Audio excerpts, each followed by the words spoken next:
বৃহস্পতিবার পদ্মা সেতুতে বসছে ৩৭তম স্প্যান। বাকি থাকা ৪টির মধ্যে ২টি যোগ হবে এ মাসে। পুরো সেতু দেখার জন্য অপেক্ষা ডিসেম্বর পর্যন্ত।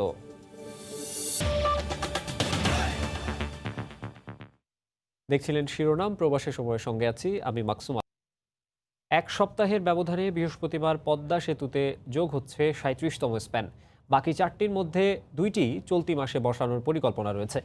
মাঝ নদীতে ৯ ও ১০ নম্বর পিলারের উপর ৩৭তম স্প্যানটি বসলে দৃশ্যমান হবে ৫.৫ কিলোমিটারের বেশি সেতু। সাইফুল ইসলামের ছবিতে এহসান জুয়েলের রিপোর্ট। জাজিরা প্রান্তের মতো মাওয়া প্রান্তেও এখন লম্বা হচ্ছে সেতুর দৈর্ঘ্য। ১ মাস আগেও যেখানে এই প্রান্তে স্প্যান বসানো ছিল মাত্র ২টি, ১ মাসের ব্যবধানে পাল্টে গেছে সে দৃশ্য। ১১ অক্টোবর থেকে ৬ নভেম্বর মাত্র ২৫ দিনে বসে গেছে আরও ৫টি স্প্যান। সব মিলে এখন মাওয়া প্রান্তে একসাথে বসানো আছে ৭টি স্প্যান, দৃশ্যমান ১ কিলোমিটারের বেশি।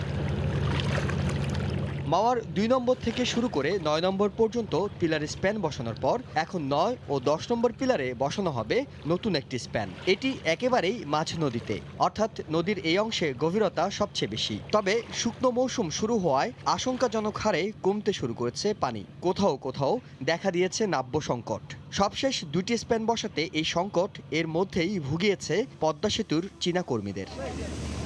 মাওয়ার কুমারভোগ ইয়ার্ডের কাছে হওয়ায় মাওয়া প্রান্তের স্প্যানগুলো দিনে দিনে বসে দেওয়ার পরিকল্পনা ছিল, কিন্তু নানা জটিলতায় এখন ২ দিন করে সময় লাগছে। সেটি মাথায় রেখে ৩৭তম স্প্যানের ক্ষেত্রে প্রথম দিন স্প্যান নির্ধারিত পিলারের কাছে নিয়ে সব প্রস্তুতি সেরে রাখা হবে। কোনো কারণে সেটি বসানো না গেলে বাকি কাজ শেষ করা হবে দ্বিতীয় দিন। চলতি মাসে ৪টি স্প্যান বসানোর পরিকল্পনা, সেই হিসেবে এটি হতে যাচ্ছে মাসের দ্বিতীয় স্প্যান। ৩৭তম স্প্যানটি বসানোর মধ্য দিয়ে দৃশ্যমান করা হবে ৫.৫ কিলোমিটারের বেশি সেতু। আর মাত্র বাকি থাকবে ৬০০ মিটার। এহসান জুয়েল, সময় সংবাদ, মাওয়া, মুন্সিগঞ্জ। স্বাস্থ্য অধিদপ্তরের হিসেবে করোনায় আক্রান্ত হয়ে দেশে বুধবার দুপুর পর্যন্ত ২৪ ঘন্টায় ১৯ জন মারা গেছেন। নতুন শনাক্ত হয়েছেন ১,৭৩৩ জন। এ নিয়ে দেশে মোট শনাক্তের সংখ্যা ৪,২৫,৩৫৩ জন।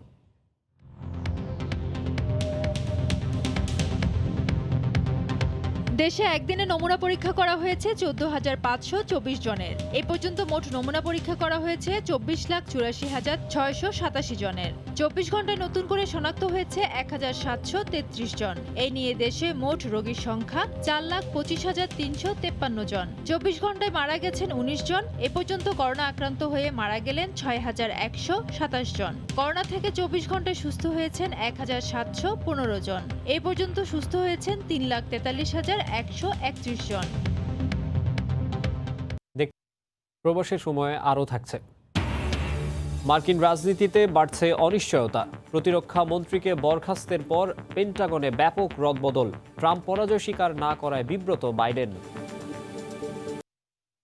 লক্ষ্মীপুর ২ আসনের এমপি শহীদ ইসলাম পাপুল, তার স্ত্রী এমপি সেলিনা ইসলাম, মেয়ে ও শ্যালিকার বিরুদ্ধে অবৈধ সম্পদ অর্জন এবং অর্থ পাচার আইনে মামলা করেছে দুদক।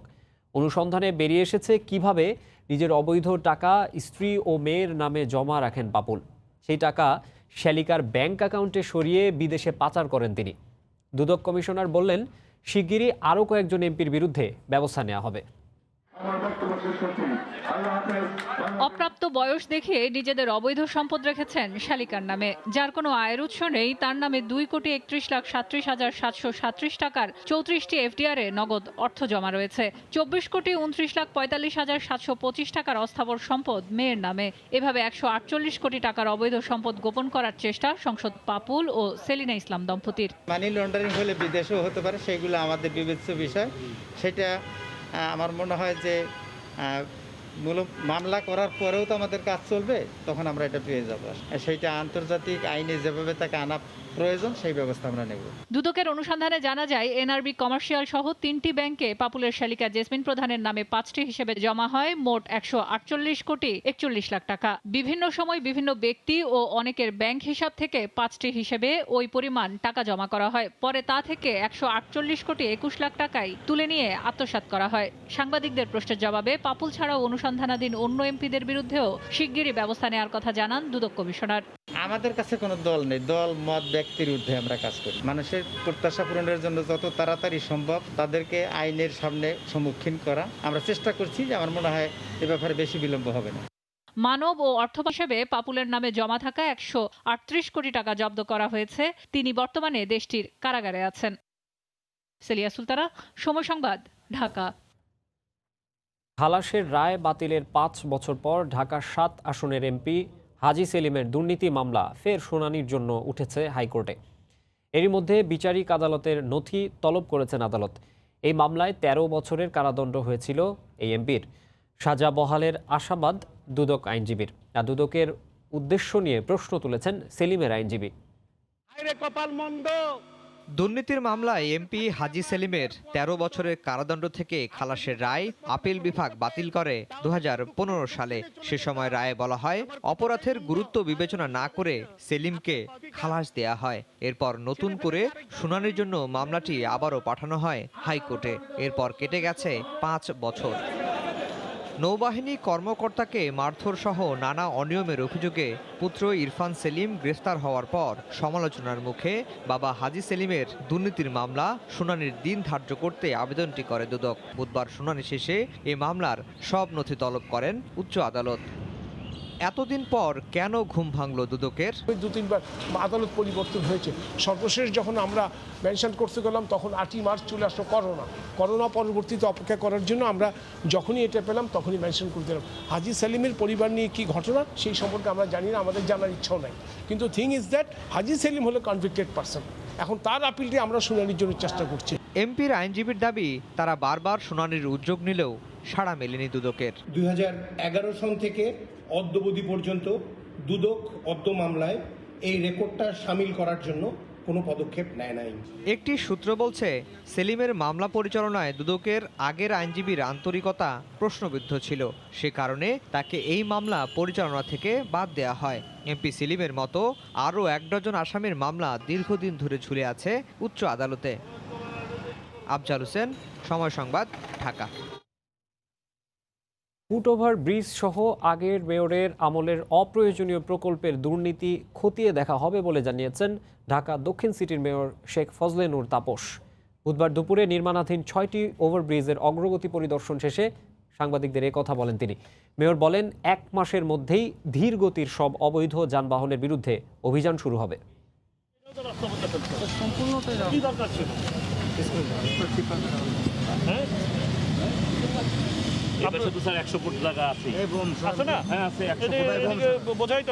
সড়কের চলাচল নির্বিঘ্ন করতে যে ফুটওভার ব্রিজ, তারই নির্মাণযোগ্য সড়ক দখল করে রাজধানীর মগবাজার, মৎস্য ভবন, শাখারি বাজার, নয়াবাজার সহ নির্মাণাধীন 6টি ফুটওভার ব্রিজের অগ্রগতি পরিদর্শন করে এমন নানা অসঙ্গতি নিয়ে কথা বলতে দেখা যায় ঢাকা দক্ষিণ সিটি মেয়রকে।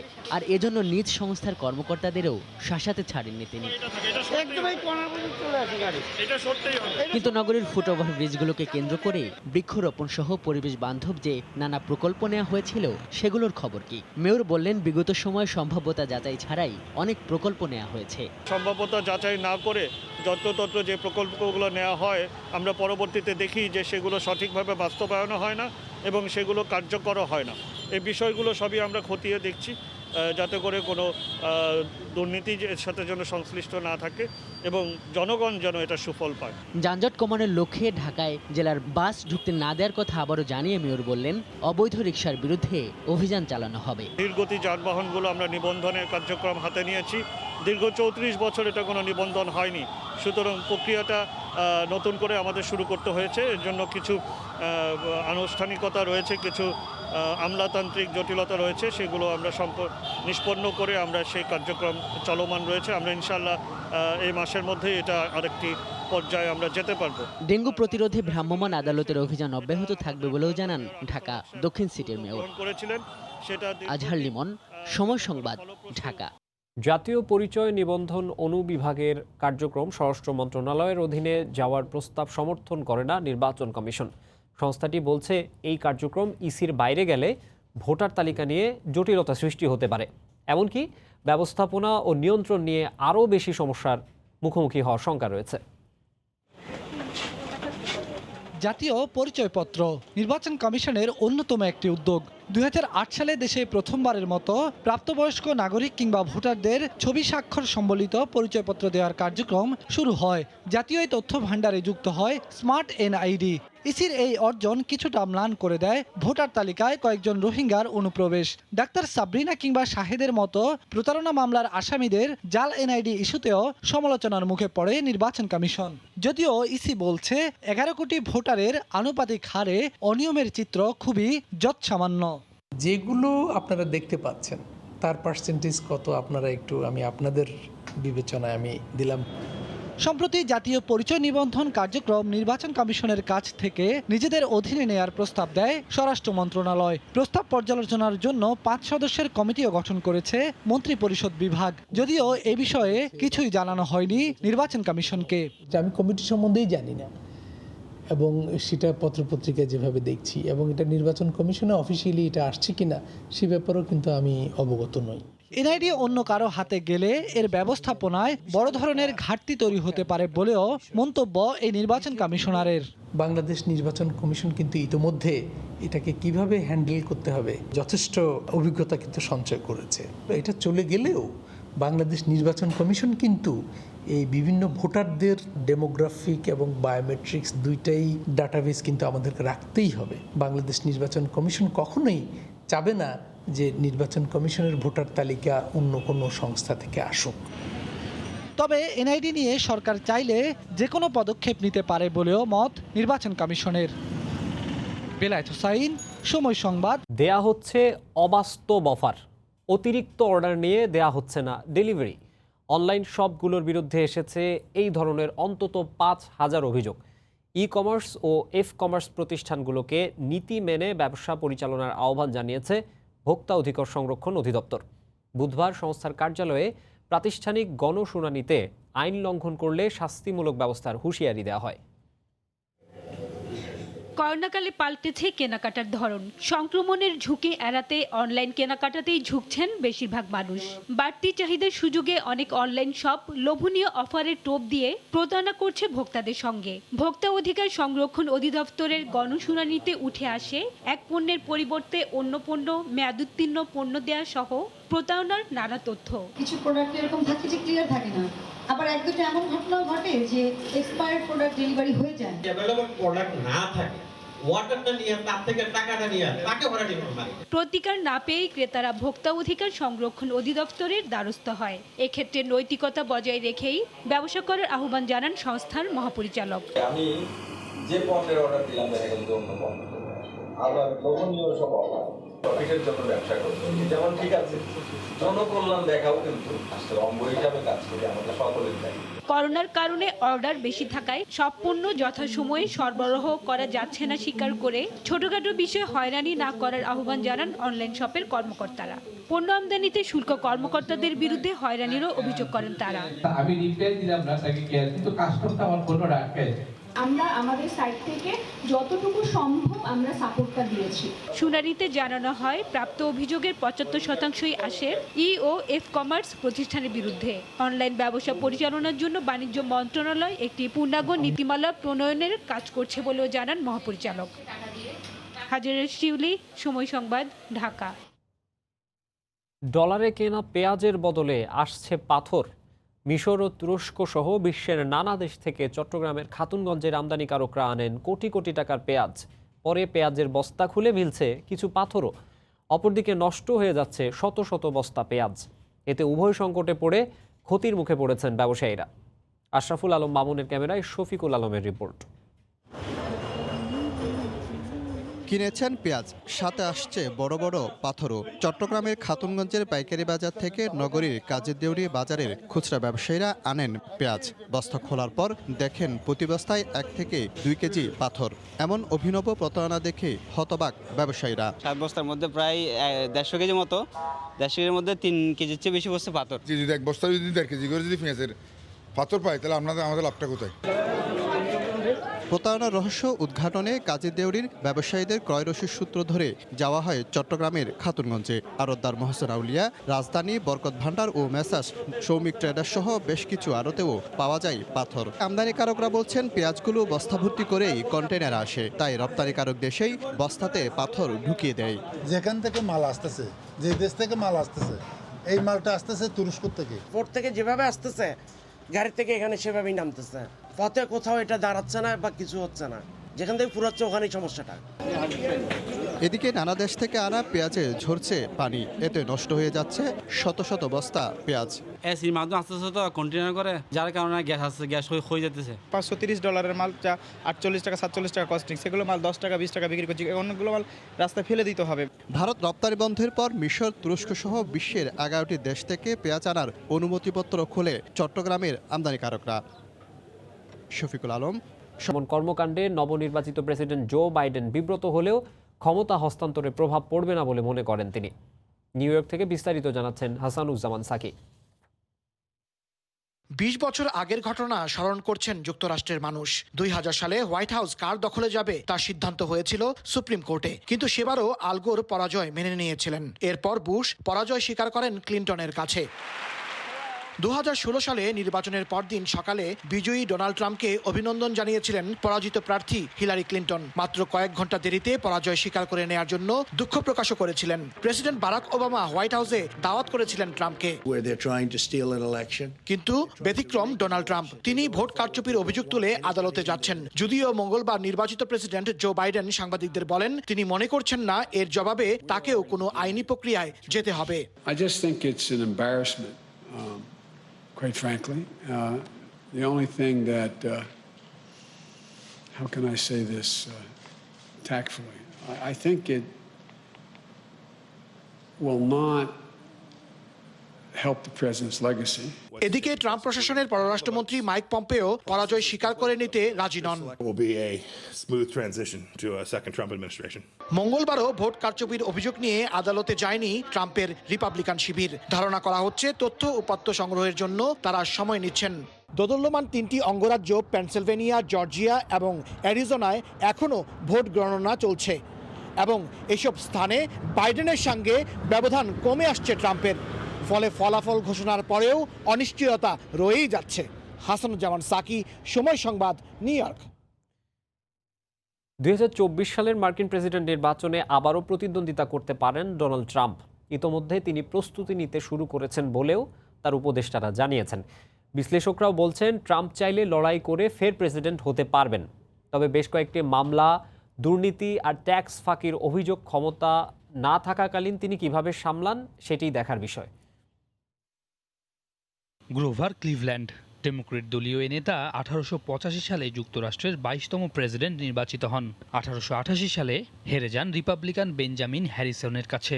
4 বছর বিরতির পর 1893-এ আবার 24তম প্রেসিডেন্ট হয়ে ফিরে আসেন ক্লিভল্যান্ড। মার্কিন ইতিহাসে এমন ঘটনা একবারই ঘটেছে। ডোনাল্ড ট্রাম্পের বেলায়ও এমন কিছু ঘটলে অবাক হওয়ার থাকবে না বলছেন বিশ্লেষকরা। সংবিধান অনুযায়ী একজন প্রেসিডেন্ট থাকা ব্যক্তি 2 বার দায়িত্ব পালনের সুযোগ পাবেন, কিন্তু সেটি যে পরপর 2 বার হতে হবে এমনটা নয়। ওয়াশিংটন পোস্টে ইতোমধ্যে এ নিয়ে প্রতিবেদন প্রকাশ পেয়েছে। মার্কিন জনপ্রিয় লেখক ও বিশ্লেষক মার্ক থিসেন তার প্রবন্ধে বিষয়টি স্পষ্ট করেছেন।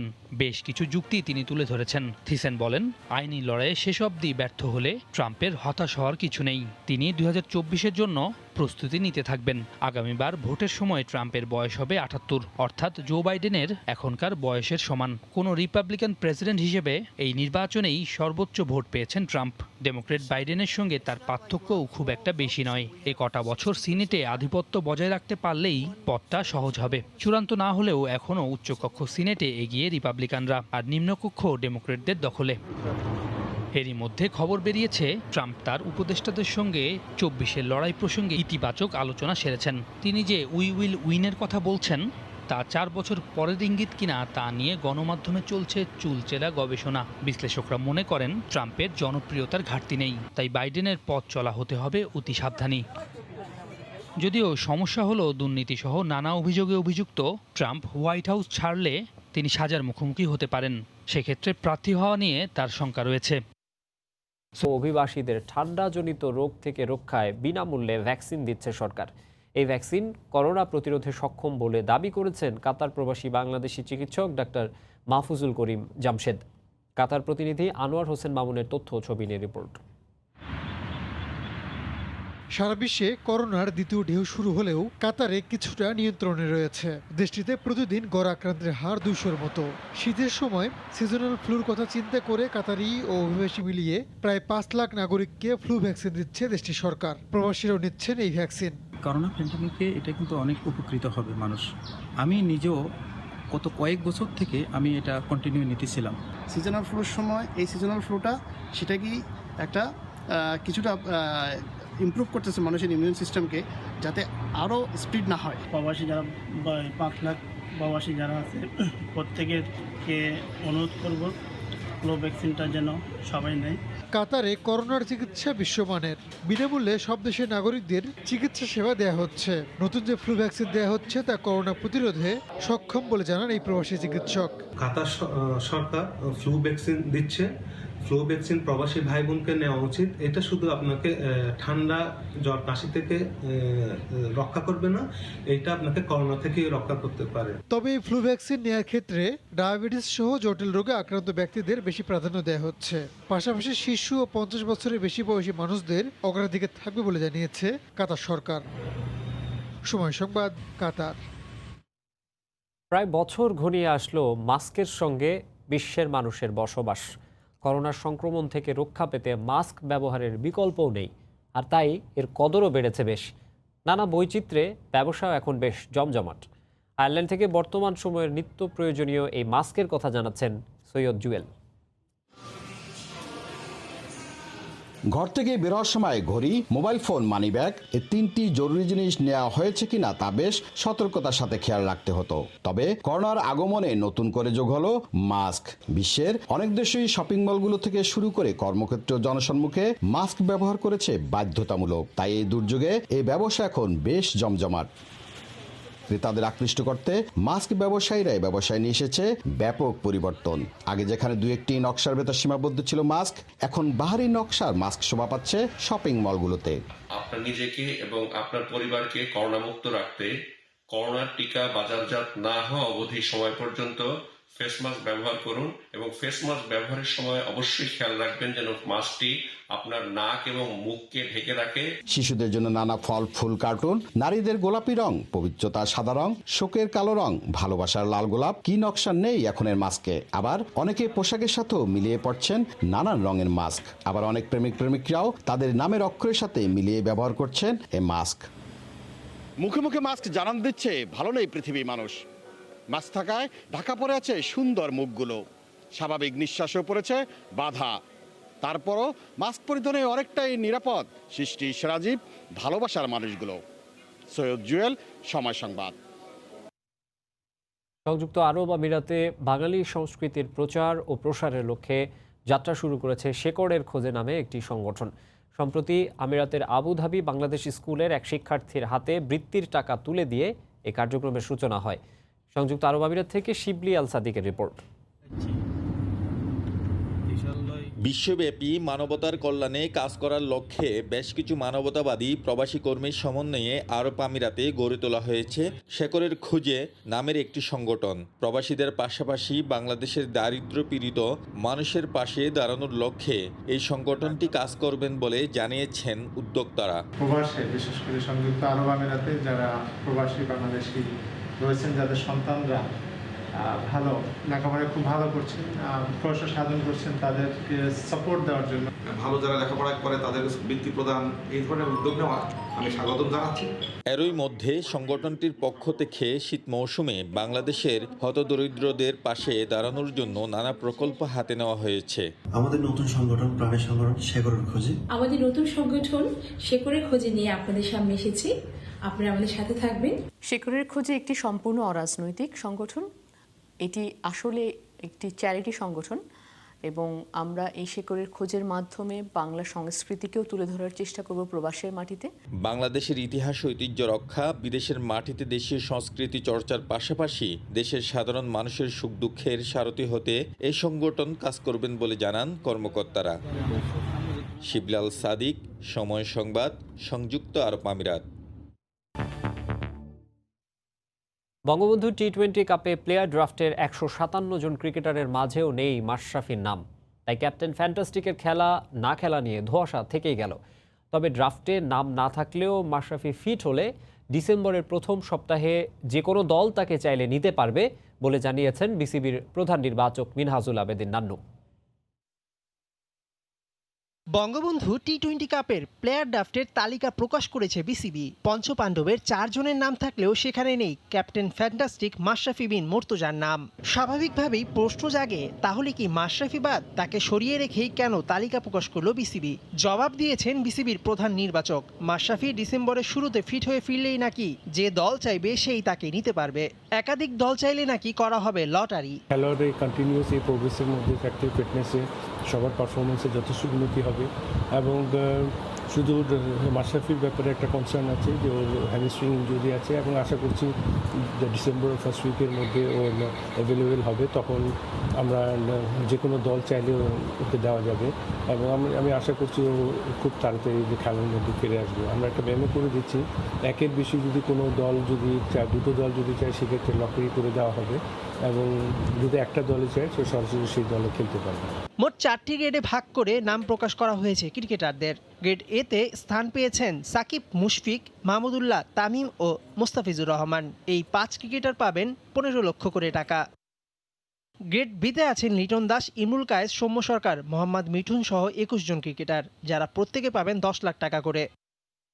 গ্রেড সিতে আছেন সাব্বির রহমান, এনামুল হক বিজয়, আবু হায়দার রনি সহ 23 ক্রিকেটার, তারা পাবেন 6 লাখ করে টাকা। এছাড়া গ্রেড ডিতে আকবর আলী, তানজিদ হোসেন তামিম সহ 35 জন ক্রিকেটার রয়েছেন, প্রত্যেকে 4 লক্ষ টাকা করে পারিশ্রমিক পাবেন। এই টুর্নামেন্টে 5টি বিভাগের নামে দলগুলোর নামকরণ করা হয়েছে। দলগুলো হলো Fortune Barishal, Beximco Dhaka, minister group Rajshahi, Gemcon Khulna ও গাজী গ্রুপ চট্টগ্রাম। মেহেদী নাইম, সময় সংবাদ। এই ছিল প্রবাসের সময়, সঙ্গেই থাকুন সময়।